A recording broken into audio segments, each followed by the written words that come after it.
আমি বলতে চাই ভাই আমি তোমার কাছে মাফ চাই, ক্ষমা চাই, আমি তোমার হাত থেকে মুক্তি চাই। সবার কাছে আমার হাত জোর করে নিবেদন এই যে সবার কাছে আমার অনুরোধ, সবাই আমাকে এই জায়গা থেকে রক্ষা করে না। ভাই ভাই তোরা আমাদেরকে মাফ কর ভাই। ভাই তোদের অত্যাচারে ভাই আমরা বাঁচতাছি না। তোরা দুজনে আমাদেরকে যেরকম ভাবে একটা অত্যাচার শুরু করে দিয়েছিস, তোদের অত্যাচারে ভাই আমরা সোশ্যাল মিডিয়াতে টিকে থাকার মতন কোনো ব্যবস্থা নাই। 50 বছরের একটা মহিলা আমাকে ধর্ষণ মামলা দিচ্ছে। ভাই তোরা লাইলা মজনুর যে প্রেম কাহিনী, এই প্রেম কাহিনীর নাটক দেখতে দেখতে আমরা অবস্থা এখন পুরাই কারা। সোশ্যাল মিডিয়াতে যে কোনো একটা প্ল্যাটফর্মে ঢুকি শুধু একমাত্র তোদেরকে দেখি। তোদেরকে ভাই দেখার পরে মাঝে মাঝে আমার একটা জিনিস চিন্তা হয় যে ইন্ডিয়া পাকিস্তান কেন যুদ্ধ লাগে। তোরা দুজনে মারামারি দেখার পরে মাঝে মাঝে চিন্তা করে যে ইন্ডিয়া পাকিস্তান এই কারণে মারামারি লাগে। ইন্ডিয়া পাকিস্তান যেরকম ভাবে যুদ্ধ লাগে আর তোরা ভাই এরকম ভাবে যুদ্ধে লেগে যাস। এর মতো একটা মহিলা ধর্ষণ মামলা আমাকে দিতে পারে। তোরা পার্সোনাল বেশি নিয়ে আসে কোনো কিছু হলে তোরা সোশ্যাল মিডিয়ার মধ্যে এরকম ভাবে একটা অবস্থা করস। তোদের অবস্থা দেখার পরে মাঝে মাঝে আমরা একবার চিন্তা করি যে কি রে তারা কি ভারত পাকিস্তান হয়ে গেছে নাকি। আমি এই ট্র্যাপ থেকে বাঁচতে চাই। হ্যাঁ ভাই ঠিকই আছে, তোরা যেরকম ধরনের একটা অত্যাচার আমাদেরকে করতেছে ভাই তোদের কাছে আমরা মাপ চাই ভাই, তোরা আমাদেরকে মাফ করে দে।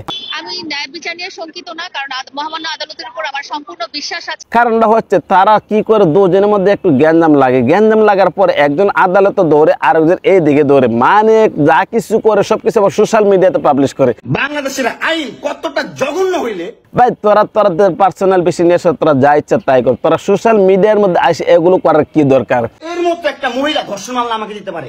ভাই লাইলা আপা তোরা দুজনকে আমি একটা কথা বলি, সুস্থ ঠান্ডা মাথায় কথাগুলো বলি। বলো বাবা। তোরা যদি এরকম ধরনের কাজ করস, তোরা যদি এসব ধরনের কাজ করার পরে এই ভিডিওগুলা সোশ্যাল মিডিয়াতে পাবলিশ করস, তোদের কি মানসিক সমস্যা আছে নাকি ভাই? তোদের মনে সম্ভবত মানসিক সমস্যা। তোদের যদি মানসিক সমস্যা না থাকতো তাহলে তোদের পার্সোনাল বিষয়গুলো কেন ভাই তোরা এরকম ভাবে সোশ্যাল মিডিয়াতে পাবলিশ করিস? আবার তো তাদের ভিডিওগুলো যদি সোশ্যাল মিডিয়াতে পাবলিশ না করে তাহলে মানুষই জানবে না। আসলে একটা কথা আছে না, একটা হচ্ছে বস্তি আর একটা হচ্ছে টোকাই। এই দুই বস্তি আর টোকাইকে নিয়ে আসলে ভাই আমরা পুরাই অস্থির হয়ে গেছি। তাদেরকে নিয়ে আসলে বেশ মোটামুটি কয়েকটা ভিডিও আমি বানিয়েছি যেন তারা সংশোধন হয়ে যায়, কিন্তু ভাই তারা কোনোভাবে সংশোধন হচ্ছে না। কারণ তারা আর কখনো কোনো সময় সংশোধন হবে না, কারণ তারা যদি এগুলো না করে তাহলে তারা ট্রেনিং এ থাকতে পারে না। এখন আমি বুঝতে পারি যে এটা তারা একটা প্রতারণা চক্র। লাইলা আপাকে একটা কথা বলি, তোমার তো বোন 50 বছর হয়ে গেছে, তারপরে তুমি একটা 24 বছর 25 বছরের ছেলেকে নিয়ে এসে এরকম ভাবে কেসলা কেসলি করার কি দরকার? তোমার 50 বছর হয়ে গেছে, তোমার এক পা কবরে চলে গেছে, তারপরে তুমি 24 বছর 25 বছরের একটা ছেলেকে তুমি নিয়ে এসে এসব ধরনের কাজ করো। ভালোবেসে তোমার সাথে আমি একসাথে থাকতে চেয়েছি, কিন্তু এখন এই মুহূর্তে আর এটা সম্ভব না। যে ছেলেটা মামুন তোমার ছেলের বয়সে, তোমার ছেলে বয়সী একটা ছেলেকে নিয়ে এসে এরকম ধরনের নোংরামি করে, এটা কি তোমাদের কাছে কোনো লজ্জা শরম হয় না? তত শরম নাই। আসলে ভাই একটা কথা কি জানেন, যাদের কোনো ধরনের কোনো লজ্জা শরম নেই তারা যা ইচ্ছা তাই করতে পারে। সোশ্যাল মিডিয়ার মধ্যে তারা একমাত্র পারছেন যাদের কোনো ধরনের কোনো লজ্জা শরম নাই। আর যখন তাদের কোনো ধরনের কোনো লজ্জা শরম নেই তখন কিন্তু তারা এসব ধরনের কাজ করেন। 50 বছরের একটা মহিলা সোশ্যাল মিডিয়াতে লাইলা আপার মতন মুরব্বী আমি আর কাউকে দেখি না, যে মুরব্বী নাকি ছোট ছোট চেংড়া পোলাবানকে, দুধের শিশুকে, হাঁটুর বয়সের পোলাবানকে নিয়ে আসলে টিকটক করে একমাত্র শুধু সোশ্যাল মিডিয়াতে টিকে থাকার জন্য। এমন বড় সেলিব্রিটি আমার মতো একজন বয়স্ক দেখতে খারাপ মহিলাকে সে কেন চুজ করবে? সোশ্যাল মিডিয়াতে লাইলা আপার মতন এরকম পার্সন আর কোনো লোক নাই, কারণ যে মানুষটা পিচ্ছি পিচ্ছি দুধের শিশুদেরকে নিয়ে আসলে কি করে ভিডিও করে, দুধের শিশুদেরকে নিয়ে আসলে ভিডিও করে, আর যদি তাদেরকে একটু সঙ্গ দিতে পারে তাহলে তো লাইলা আপা আলোচনার মধ্যে আসে।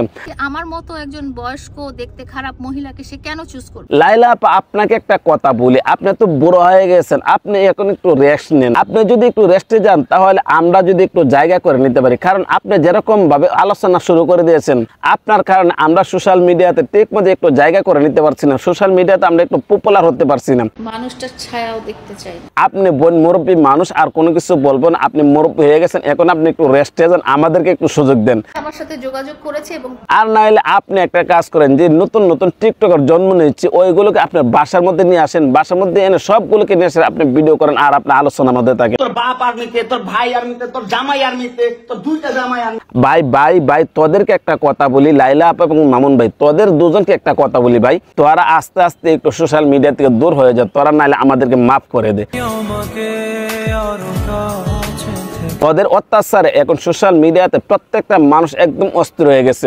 ফেসবুক বলেন, ইউটিউব বলেন, ইনস্টাগ্রাম বলেন, টিকটক বলেন, লাইক ইট বলেন, যে কোনো একটা জায়গার মধ্যে ঢুকে শুধু এদের আলোচনা ছাড়া আর কোনো আলোচনা নাই। ভাই এখন তোদের অত্যাচার আমরা যেরকম ভাবে অসন্তুষ্ট হয়েছি, একদম অতিষ্ঠ হয়ে গেছি। তোরা সোশ্যাল মিডিয়াতে একটু দূরে চলে যা, সবাই আমাকে এই জায়গা থেকে রক্ষা করে না। তোরা যদি একটু দূরে চলে যাস তাহলে হয়তো বা সোশ্যাল মিডিয়াটা একটু শান্তিতে থাকতে পারবে। কারণ তোরা যেরকম ভাবে যে একটা অবস্থা শুরু করে দিয়েছিস, YouTube, Facebook, Instagram, TikTok, like it, এরকম একটা পার্সন নাই, এরকম একটা জায়গা নাই যে জায়গায় ঢুকলে তোদেরকে পাওয়া যায় না। ভাই তোরা যেরকম ভাবে একটা অত্যাচার শুরু করে দিয়েছিস আমাদেরকে, আমরা কখন কোন সময় পাবনা মেন্টাল হাসপাতালে গিয়ে ভর্তি হতো এই জিনিসটা জানি না। কারণ তোরা যেরকম ভাবে একটা অত্যাচার শুরু করছিস, আমরা ভাই আর কোনোভাবে শান্তি নেই, আমরা এখন পাগল হওয়ার অবস্থা।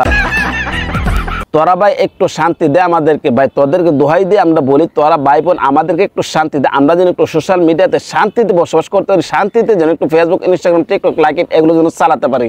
তোরা যদি ভাই আমাদেরকে মাপ না করস তাহলে ভাই সোশ্যাল মিডিয়াতে আমরা টিকে থাকার মতন কোনো অবস্থা নেই। তোরা যে একটা অবস্থা শুরু করে দিয়েছিস, কখন কোন সময় আমরা গায়েব হয়ে যাই। তোরা ভাই একটা কথা বলি তোদেরকে, তোরা ঠান্ডা মাথায় একদম সোশ্যাল মিডিয়া থেকে দূরে চলে যা।